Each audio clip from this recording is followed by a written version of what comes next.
এটা গোপীনাথ বাটি তো, ওই জন্য অনেক তথ্য নিয়ে এসেছি। আসলে আমার নামে মানুষের একটু অ্যালার্জিও আছে হালকা। আমি কোথাও গেলে বলে এ বিতর্কিত লোক, যেখানে যায় ঝামেলা করে, বিতর্কমূলক কথা বলে।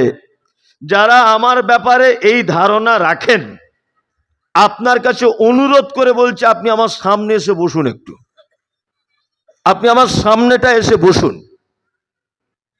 আপনারা তো সারা গ্রামের লোক, আর আমার বাড়ি কলকাতা বারাসাতে। তা আমি এখান থেকে যদি একা মারামারি করি, আমি বেঁচে বাড়ি যেতে পারবো? আমার হাড় হাড্ডিটা মনে হয় আমার বউ ছেলে খুঁজে পাবে না। তাহলে আমি তো ওই রকম লোক নয় যে আপনার সঙ্গে আমি ঝামেলা করব।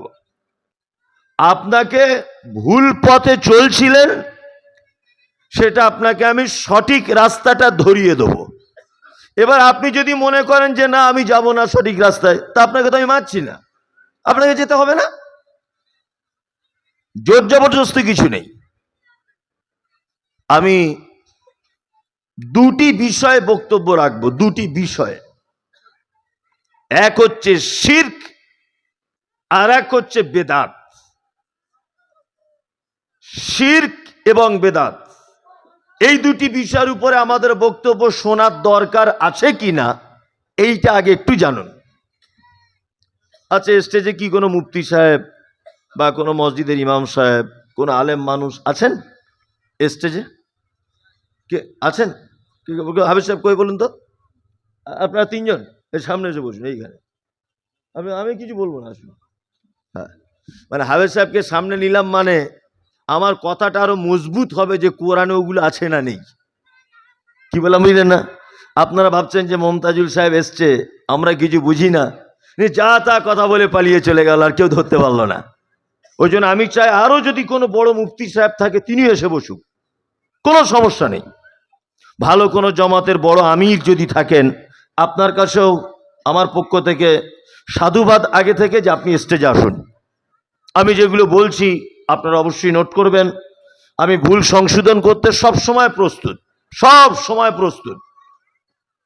আর আমি যে কথাগুলো বলবো আপনি এটাও মাথায় রাখবেন যে আমি একেবারে তদন্তর শেষ পর্যায়ে পৌঁছিয়ে তবে সেই কথাটা থ্রো করব।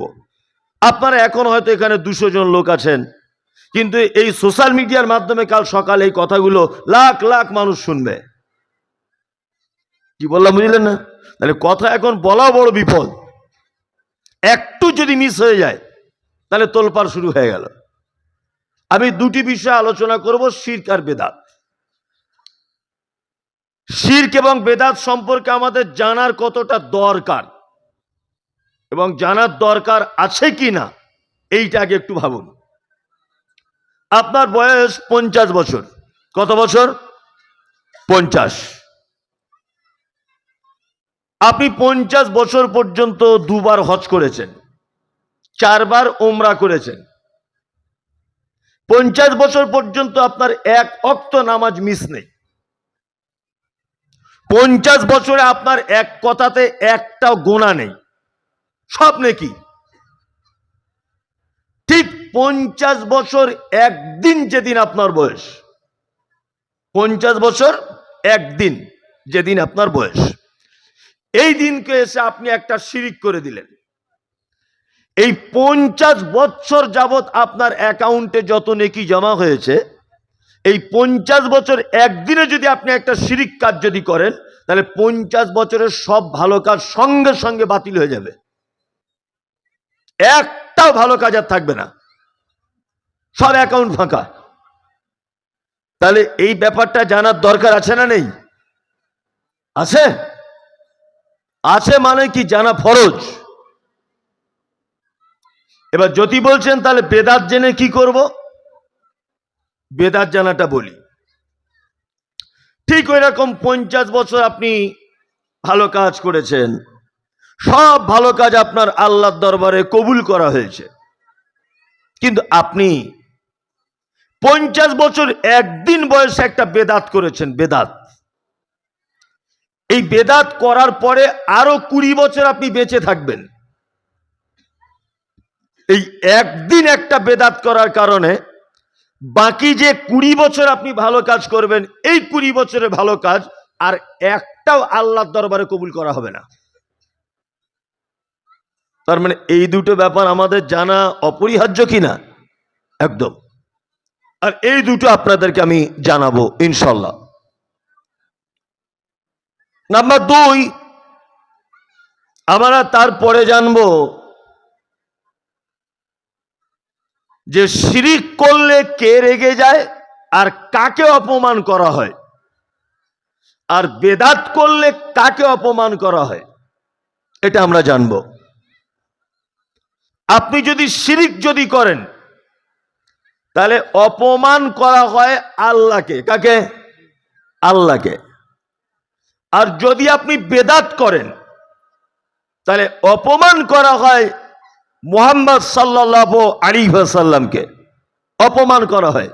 এবার বলুন, আল্লাহকে আর নবীকে অপমান করে কোনো মানুষ যদি মনে করে জান্নাতে যাব, তাহলে তার এই সিদ্ধান্ত ঠিক না ভুল? ভুল, ভুল। এবার আপনাকে বলি, শিরিক করলে আল্লাহ এত রেগে যায় কেন? আপনি নতুন বিয়ে করেছেন, দেখবেন একদম গল্পের মতো বলছি, নতুন বিয়ে করেছেন, আপনার বউটা খুব সুন্দরী, আর মাথার চুল যেমন, নাকের কাটিং তেমন, আর টানা টানা চোখ, হাঁটু পর্যন্ত দোলা চুল, আর খুব মানে মিষ্টি হাসি, গোলাপি ঠোঁট, মানে দেখে কোন জন এত সুন্দরী। আচ্ছা বলুন তো, আপনার স্ত্রী যে সুন্দরী, এতে আপনার কোনো অবদান আছে না? ওর টোটালি বডিটার মালিক একজন আছেন, কে? আল্লাহ। তাহলে ও যে সুন্দরী, আপনার কোনো অবদান নেই, অবদান কার? আল্লাহ। এইবার আপনাদেরকে বলি, ওই সুন্দরী মেয়েটা আপনার বউ হলো কি করে? 2000 টাকা মোহর দিয়েছিলেন, একটা নাকের ফুল দিয়েছিলেন সোনার, একটা বেনারসি শাড়ি দিয়েছেন, আর ইমাম সাহেবকে 500,000 টাকা দিয়েছেন বিয়ে পড়ানোর জন্য, আর 2-3জন সাক্ষী রেখে কবুল বলেছেন, ও আপনার বউ হয়ে গেছে। ভালো করে বুঝবেন। 4 মাস 5 মাস সংসার করছেন, সংসার করতে করতে আপনি দিল্লিতে চলে গেলেন রাজমিস্ত্রি কাজ করতে।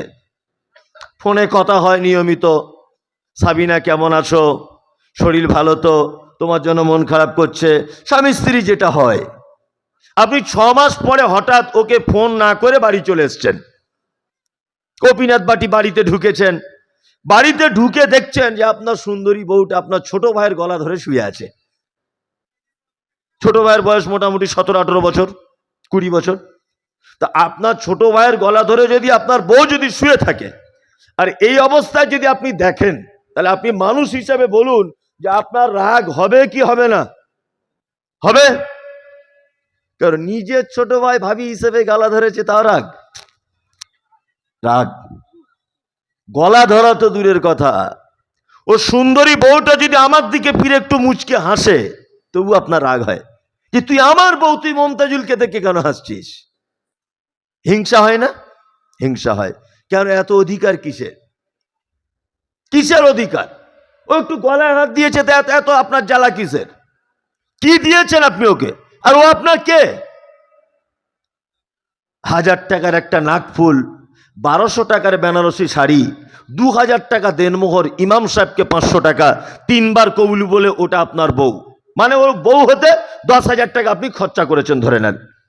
তাহলে একটা বেনারসি শাড়ি আর নাকের ফুল দেওয়া বউ যদি অন্য পুরুষ মানুষের কাছে যায়, আপনার যেমন রাগ হয়, ঠিক শিরিক করলে আল্লাহ কতটা রাগ হয় এবার আপনাকে বলি। আচ্ছা বলুন, এই যে পা, এই যে ফোল্ডিং সিস্টেম, ফোল্ডিং না? ফোল্ডিং না এটা? আচ্ছা বলুন তো, মরার আগে যারা বয়স হয়ে গেছে, মাঝে মধ্যে গ্রিস দেন এখানে, যে জাম লাগছে খুব, ডাক্তার একটু গ্রিস দিয়ে দেন, ব্যাপার আছে না? আচ্ছা আপনি উন্নত মানের, পৃথিবীর উন্নত মানের টেকনোলজি, জাপান জার্মান থেকে একটা লাইট কিনে নিয়ে এসছেন। আচ্ছা বলুন তো, ওই লাইটটা 20-30 বছর চার্জ বা ব্যাটারি ছাড়া আলো দিতে পারবে? একভাবে পারবে? পারবে না। নয় ব্যাটারি দিতে হবে, আর নয় চার্জ দিতে হবে।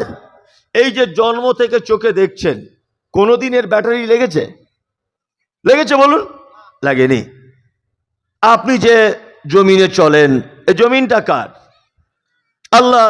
আপনি যে অক্সিজেনটা নেন, এই অক্সিজেনটা কার? আল্লাহর।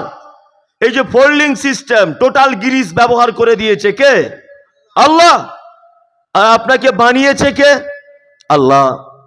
তো এই আল্লাহকে বাদ দিয়ে যদি আপনি অন্য কারো কাছে মাথা নত করেন, মনের ইচ্ছা পূরণ করার জন্য যান, তার কাছে কিছু চাইতে যান, তার কোনো পাওয়ার আছে এটা যদি বিশ্বাস করেন, তাহলে আল্লাহ রেগে যাবে কি যাবেন? আপনি নিজে বলুন।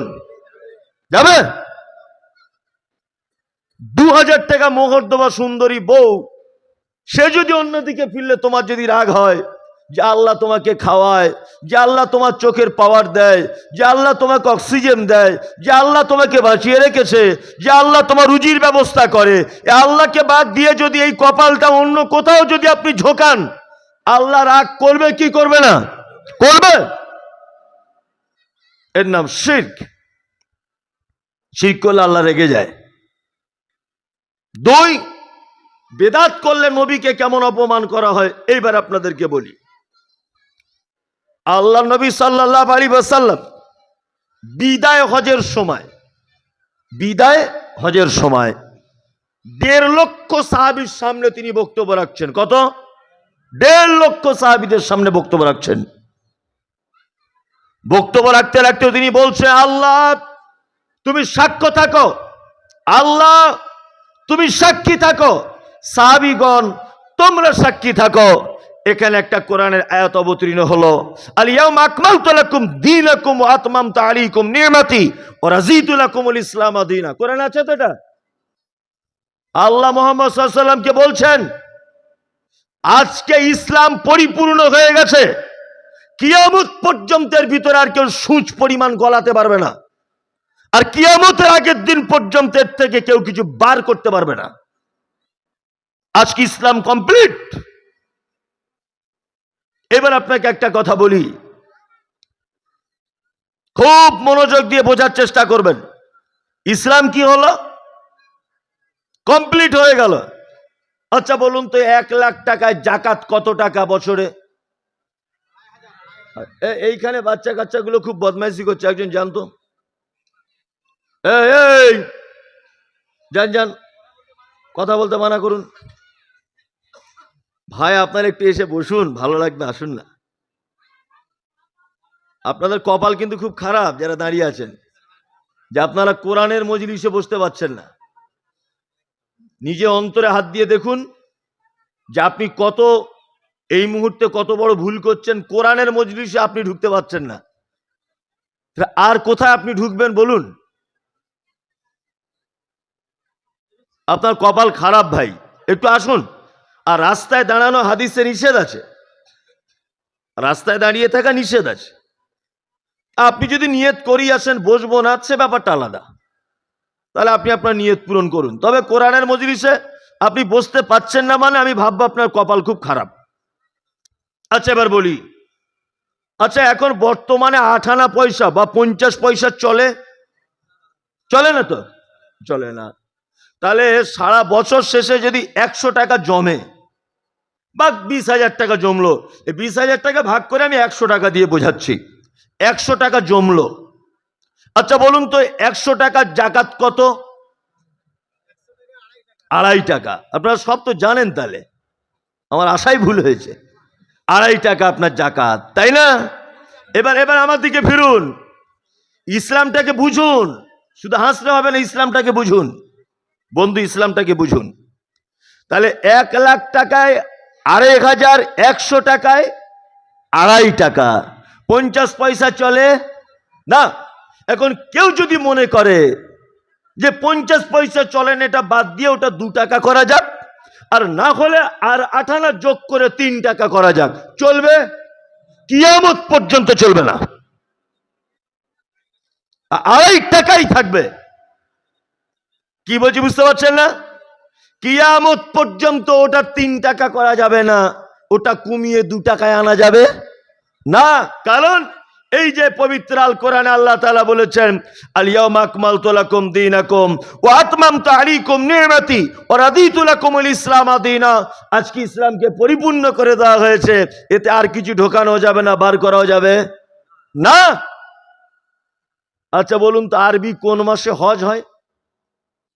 জিলহজ, তাই না? কয় তারিখে? 9-10 তারিখে হজের বিশাল মৌসুম, প্রায় 1 কোটির কাছাকাছি লোক জমে। তা আমি বলছি ওটা 2 মাসে ভাগ করে দিলে হতো না? যে 2 মাস আগে অর্ধেক লোক করুক, আর তারপর 2 মাস পরে আবার অর্ধেক লোক করুক। এটা কি করলে হয় না? চলবে? চলবে না। কারণ এই যে মুহাম্মদ সাল্লাল্লাহু আলাইহি ওয়াসাল্লাম ইসলামকে পরিপূর্ণতার ঘোষণা দিয়েছেন, এখানে আর কোনো ক্যাপাসিটি চলবে না। নামাজ পড়া ভালো কাজ না খারাপ কাজ? ভালো কাজ। তা জোহরের 4 রেকাত না করে ওটা যদি আর 1 রেকাত বাড়িয়ে দেওয়া যায়, ওটা কেমন হবে? চলবে? চলবে না। আর মাগরিবের সময় 3 রেকাত না করে 1 রেকাত কমানো হোক, 1 রেকাত বাড়ানো হোক, কি বলেন আপনারা? চলবে? চলবে না। যখনই আপনি বাড়া কমা করতে যাবেন, তখন মুহাম্মদ সাল্লাল্লাহু আলাইহি ওয়াসাল্লামকে অপমান করা হবে। তখন মুহাম্মদ সাল্লাল্লাহু আলাইহি ওয়াসাল্লামকে অপমান করা হবে, এবং ওনার উপরে যে কিতাব এসেছে এই কিতাবকে অস্বীকার করা হবে।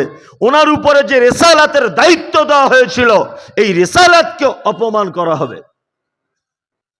তাহলে বেদাত করলে অপমান করা হয় কাকে? নবীকে। আর শিরিক করলে অপমান করা হয় কাকে? আল্লাহকে। এইবার আপনাদেরকে একটা কথা বলি, শিরিক সম্পর্কে আমাদের জানা লাগবে কিনা? দাঁড়ান, আমি তো এখনো বক্তব্য শুরু করছি না, জমি রেডি করছি, একটু পরে শুরু করব। এখন জমিটা চারিদিকে রেডি করে নিই, একটা পরিবেশ তৈরি করি যে আমার কথা হজম করতে পারবেন কিনা। সেই রকম পরিবেশ তৈরি করে তবে ওষুধটা দেবো, তার আগে নয়। এবার আপনাদেরকে বলি,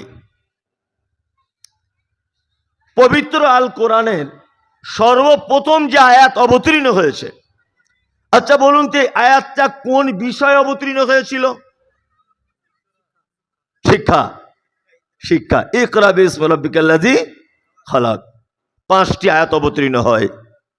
এই আয়াতে আল্লাহ তাআলা বলছে, ইকরা, নবী আপনি পড়ুন, বিইসমি রাব্বিকাল্লাযী খালাক, ওই প্রভুর নামে আপনি পড়ুন যে প্রভু আপনাকে সৃষ্টি করেছে। তাহলে এখানে মুহাম্মদ সাল্লাল্লাহু আলাইহি ওয়াসাল্লামকে দুটো কথা বলা হলো, এক আপনি পড়ুন, আর ওই প্রভুর নামে পড়ুন যে আপনাকে সৃষ্টি করেছে। দুটো কথা শেষ। এখানে কিন্তু একটা কথা আল্লাহ বলেনি যে আপনি কি পড়বেন। ABCD, ওই অজগর আসছে তেরে আয়ামটি খাবো পেড়ে, ইঁদুচ্ছানা ভয়ে মরে, এইটা পড়বো। A for Apple, B for ball, C for cat, এটা পড়বো। কি পড়বেন আল্লাহর নবী সাল্লাল্লাহু আলাইহি ওয়াসাল্লাম, এ কথা আল্লাহ তাআলা বলেনি এই আয়াতের ভিতরে। আল্লাহ অন্যত্তরে বলছেন, মুহাম্মদ সাল্লাল্লাহু আলাইহি ওয়াসাল্লাম আপনি সর্বপ্রথম জানুন, ফাআলাম আন্নাহু লা ইলাহা ইল্লাল্লাহ। কোরআন আছে তো এটা, ফাআলাম আন্নাহু লা ইলাহা ইল্লাল্লাহ। প্রথমে আপনাকে জ্ঞান রাখতে হবে, প্রথমে আপনার জ্ঞান অর্জন করতে হবে যে আল্লাহ ছাড়া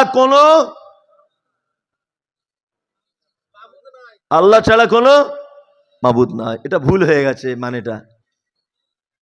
যদি বলছেন তাহলে আমরা তো সারা জীবন জেনে এসেছি, আর ওটা ঠিক করার জন্য তো আমি এসেছি। আপনি সারা জীবন ভুলই করে এসছেন। আল্লাহ ছাড়া মাবুদ নাই, কে বললো? মাবুদে ভর্তি, চারিদিকে মাবুদ। হিন্দু ভাইদের ব্যাঙ মাবুদ, সাপ মাবুদ, গরু দেবতা, ছাগল দেবতা, সব দেবতা মাবুদে ভর্তি। মাবুদ মানে কি? যার ইবাদত করা হয়, যার ইবাদত করা হয়। তো হিন্দু ভাইরা সরস্বতীর ইবাদত করে না, কালীর ইবাদত করে না, দুর্গার ইবাদত করে না? করে। আল্লাহু আকবার। আমরা এখনো লা ইলাহার মানে ভালো করে বুঝিনি। এক, এখানে মানে করতে হবে লা ইলাহা ইল্লাল্লাহ, আল্লাহ ছাড়া কোনো সত্য মাবুদ নাই, যা আছে সব কি মিথ্যা। একমাত্র সত্য মালিককে, মাবুদকে আল্লাহ। এখানে মানে করবেন আল্লাহ ছাড়া কোনো সত্য উপাস্য নেই। এই দেখুন লা ইলাহা, এইটার ব্যাখ্যা করলে এখন 2 ঘন্টা লাগবে।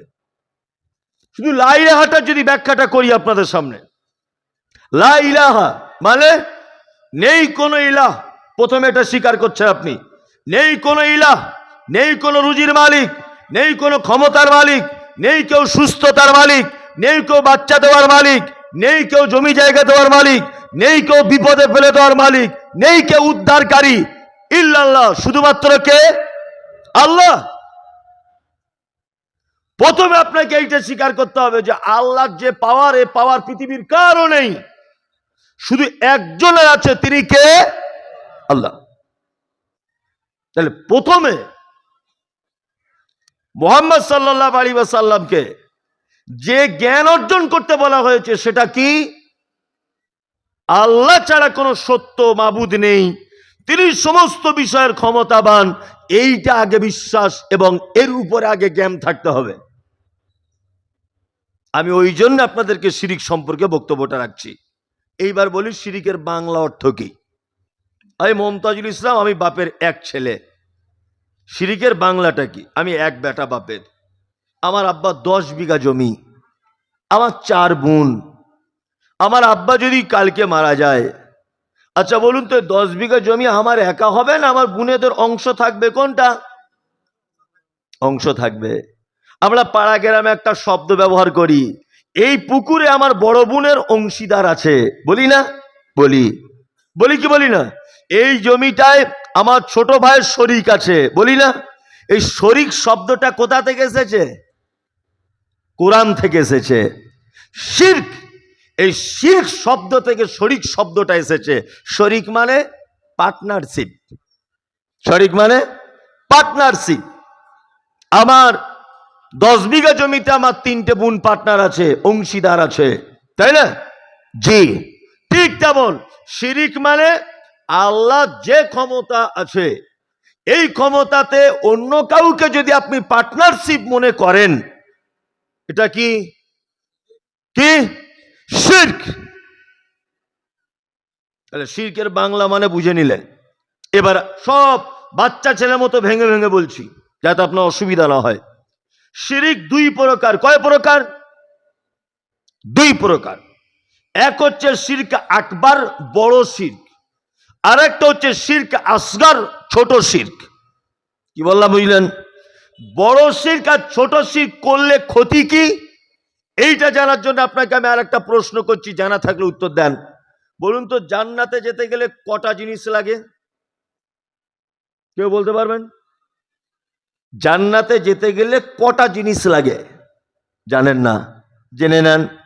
জান্নাতে যেতে গেলে 3টে জিনিস লাগে। কটা? 3টা। 1, ঈমান থাকতে হবে। 2, মুসলিম হতে হবে বাধ্যতামূলক। 3, ভালো আমল কিছু থাকতে হবে। এই 3টে জিনিসের সমন্বয়ে একটা মানুষ জান্নাতে যাবে। কি বললাম বুঝলেন? এইবারে কেউ যদি বড় শিরিক যদি করে, বড় শিরিক যদি কেউ করে, তাহলে ঈমান চলে যাবে, মুসলিম থাকবে না, ভালো আমল নষ্ট হবে।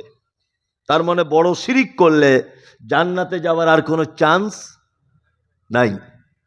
কেউ যদি ছোট শিরিক যদি করে, ছোট শিরিক, ভালো করে বুঝবেন, তাহলে ওর ঈমানের ক্ষতি হবে, ওর আমলের ক্ষতি হবে, কিন্তু লোকটা মুসলিম থাকবে, ও তওবা করে আবার ফেরত আসতে পারে। কি বলছি বুঝতে পারছেন? তাহলে এত মারাত্মক শিরক পাপ, এটা আমাদের জানার দরকার আছে না নেই? আছে। এইবার আপনাদেরকে বলি, যারা স্টেজে বসে আছেন, জ্ঞানী গুণী সম্মানী মানুষ, আপনারা বিনীত অনুরোধ আপনাদের কাছে যে বক্তব্যটা শেষ পর্যন্ত আমার ক্লিয়ার করার মতো সুযোগ দেবেন। আর আপনারা বসুন, আমি একদম আপনাদেরকে ক্লিয়ার করার চেষ্টা করছি। শিরক আকবার মুহাদ্দিসিনগণ 5টা ভাগে ভাগ করেছেন।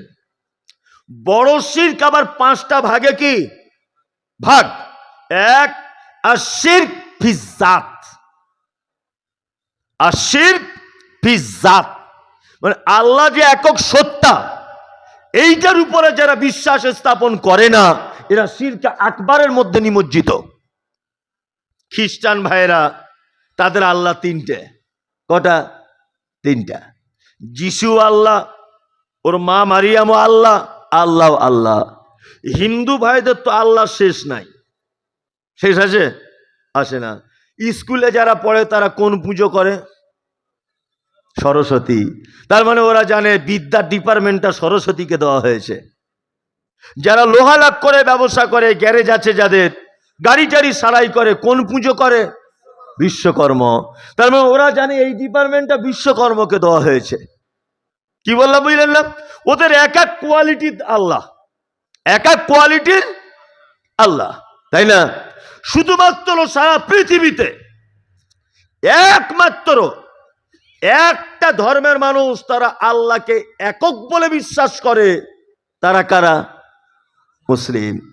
আমাদের ভিতরে হানাফির সঙ্গে আমার মিল নাই, দেওবন্দির সঙ্গে আমার মিল নাই, আজানগাছির সাথে আমার মিল নাই, ফুরফুরার সাথে আমার হয় না, আজমিরের সাথে আমার হয় না, চিস্তিয়াদের সাথে আমার হয় না, আহলে হাদিসদের সাথে আমার হয় না।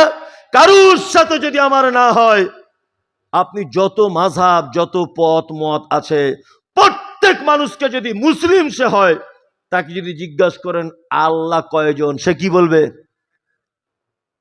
তবলিগের সঙ্গে আমার কিছু মাসলা মাসাইলের ডিফারেন্স থাকতে পারে, দেওবন্দের সঙ্গে আমার কিছু মাসলা মাসাইলের ডিফারেন্স থাকতে পারে, ফুরফুরার সঙ্গে আমার কিছু মাসলা মাসাইলের ডিফারেন্স থাকতে পারে, ওটা কিয়ামত পর্যন্ত চলবে।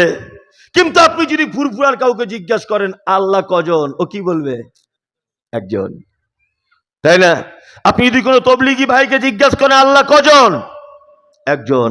আপনি আহলে হাদিসকে জিজ্ঞাসা করুন আল্লাহ কজন, একজন। এই একক সত্তার উপরে যারা বিশ্বাস করে, এরা শিরকে আকবারের ভিতরে নয়। যারা এককের বাইরেও যারা বিশ্বাস করে, তারা শিরকে আকবারের ভিতরে নিমজ্জিত। এবার আপনাদেরকে একটা কথা বলি, জোরে উত্তরটা দেবেন। তাহলে আল্লাহ কজন? একজন। যারা বলেছেন সবার ভুল হয়ে গেছে, যদি বলছেন এই তো নতুন কিছু শুনছি, হ্যাঁ ন্যাংটো থেকে শুনে আসছে আল্লাহ একজন, আর মমতাজুল এসে বলছে আল্লাহ একজন নয়। আমি কিন্তু দুজনও বলিনি, বলেছি? বলিনি। যারা আল্লাহকে একজন বলেছেন, আপনি 100% ভুল বলেছেন। তাহলে বলতে হবে কি? আলেম ওলামারা থাকলে এটা ক্লিয়ার হয়ে যাবে ইনশাআল্লাহ। হাফেজ সাহেব আছেন, আমি ক্লিয়ার করে দিয়ে যাচ্ছি। আচ্ছা, বাংলাতে দেখবেন 1 2 3 4 5 6 7 8 100 পর্যন্ত এই গণনাটা আছে না নেই? আছে। ইংরেজিতে আছে 1 2 3 4 100, তাই না? আচ্ছা, আরবিতে আছে? আছে। আচ্ছা, আরবিতে এককে কত বলে কেউ বলতে পারবেন এখানে? ওয়াহেদ। ওয়াহেদ মানে এক, তাই না? এই দেখুন কোরআনের আল্লাহু আকবার, মানে এখনকার বক্তাদের তো ভেলকিবাজি বক্তা, এসে কানে হাত দিয়ে দিলে এখন করে ঠ্যাং তুলে, আর এমন সুদ দিল দক্ষিণ পাড়া থেকে উত্তর পাড়া, আর শ্রোতা হেসে গড়াগড়ি, লুঙ্গি খুলে যাচ্ছে কারু, বুঝে সাংঘাতিক বক্তা। আবার আগের বছরের জন্য ডেট নিয়ে এলে। আমরা এইসব বক্তা পছন্দ করি। মানে কোরআনটা যে ব্যাখ্যা বিশ্লেষণ করবে, এরকম মানুষের অভাব খুব, এখনো অনেক অভাব। অভাব আছে না নেই? আছে। 2 ঘন্টা বক্তার টাইম বক্তব্য রাখছে, 7 দাঁত জান্নাত তৈরি করেছিল। আর ডাহা মিথ্যা কথা। কোন হাদিস কোরআন আরবি কোথাও কিচ্ছু নেই, এর গল্প পুরো মিথ্যা কথা একদম। আমি আজকে, আমার বয়স 35 বছর, আমি আজকে 15 বছর ধরে তদন্ত করছি আমার লাইব্রেরিতে বইপত্রতে যে 7 দাঁত বলে কে ছিল। এর লোকের কোনো অস্তিত্বই নেই, ভুয়ো গল্প। কি বলছে বুঝতে পারছেন? একেবারে ভুয়ো। অথচ বক্তা 1.5 ঘন্টা বক্তব্য দিয়ে চলে গেল 7 তলা জাহাজের ঘটনা। 7 তলা জাহাজের ঘটনা শুনে আমার বাপের লাভ কি? হ্যাঁ, কি আশ্চর্য কথা আপনাকে বলছি শুনুন। কিছুদিন আগে দক্ষিণ 24 পরগনা মাদ্রাসার কালেকশন করছিল একটা লোককে, ক্লাবের কিছু ছেলেরা ধরেছে, ক্লাবের মোবাইল দেখছিলাম। তা ক্লাবের ছেলেরা ধরে বলছে, তুমি মাদ্রাসায় কালেকশন করছো, তুমি কি চিটিংবাজ? বলছে না, আমি চিটিংবাজ না, আমি 300 টাকা করে পাই আর চাল তুলে তুলে মাদ্রাসায় দিই। তো ওকে জিজ্ঞাসা করছে ক্লাবের একটা চ্যাংড়া ছেলে, এই নবীজির নাম কি বলো? তো বলছে আব্দুল কাদের জিলানী। নবীজির নাম হচ্ছে আব্দুল কাদের জিলানী। মোবাইলে দেখছি আমি, কি বলে বুঝলো না, আব্দুল কাদের জিলানী। আচ্ছা, আমি বললাম যে আসলে লোকটার ভুল নয়, ওই লোকটার ভুল নয়, কারণ ও যে ওয়াজ মাহফিলে যায়, ও মানে অশিক্ষিত ছেলে লোক, ও যেসব ওয়াজ মাহফিলে যায়, এইসব ওয়াজ মাহফিলে বক্তা শুধু আব্দুল কাদের জিলানী, খাজা মঈনুদ্দিন চিশতি, অমুক পীর সাহেব, আমার বাপ কি করেছে, আমার মেজ হুজুর কি করেছে, ছোট হুজুর কি করেছে, এই বলে বলে বলে বলে বলে বলে 2 ঘন্টা শেষ। অথচ পৃথিবীর সব থেকে দামি মানুষ মুহাম্মদ সাল্লাল্লাহু আলাইহি ওয়াসাল্লাম সম্পর্কে ততটা আলোচনা হয় না। ওই জন্য পাবলিক এখন আল্লাহ নবীর নাম বাদ দিয়ে খাজা মঈনুদ্দিনকে, বড় পীর সাহেবকে নবীর জায়গা নিয়ে চলে এসছে। মানে সোনা বাদ দিয়ে সিটি গোল্ডটা এমন পালিশ মেরেছে যে সিটি গোল্ড এখন সোনা হয়ে চলছে, আর স্বর্ণকারও ধরতে পারছে না যে সিটি গোল্ড না, এটা সোনা। কি বলছি বুঝতে পারছেন না? আমাদের 2 ঘন্টা যদি বক্তব্য হয়, 2 ঘন্টা বক্তব্য শুধু আল্লাহ এবং তার নবীকে নিয়ে হবে। 3rd কোন লোকের কথা বলার দরকার নেই। আর বললে তো নেকি হবে না, নেকি হবে? কোন নেকি নেই। ইমাম আবু হানিফা, আল্লাহ ওনাকে জান্নাতবাসী করুক, বড় ইমাম ছিলেন। ফিকহুল আকবর বলে একটা বই লিখেছেন। এই ফিকহুল আকবরের সম্ভবত 87 নম্বর পৃষ্ঠার একটা কথা উনি বলছেন। কে? ইমাম আবু হানিফা। তিনি বলছেন, যে লোকের নাম কোরআনে ডাইরেক্ট নাই, যে লোকের নাম ডাইরেক্ট হাদিসে নাই, ওই লোকটা যে জান্নাতে যাবে তার কোনো নিশ্চয়তা নেই। যার নাম কোরআনে